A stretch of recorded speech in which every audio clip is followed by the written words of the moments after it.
What is up everyone? If you're trying to clean up your Trello board and remove someone who no longer needs access, here's exactly how to do it. So simply open the board where that person is a member. Then simply look at the top of the board where all the member icons are displayed. And a small pop-up will appear with their details and permissions. So inside that pop-up, Trello also gives you a simple option to take them off the board.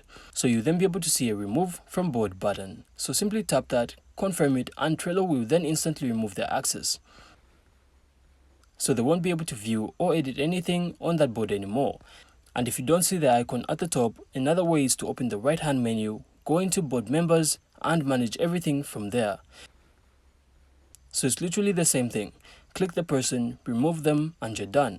And that's all there is to it. So it's really quick and easy. So I really hope you found this insightful. And if you did, make sure to leave a like and of course subscribe. Then we'll see you on the next one.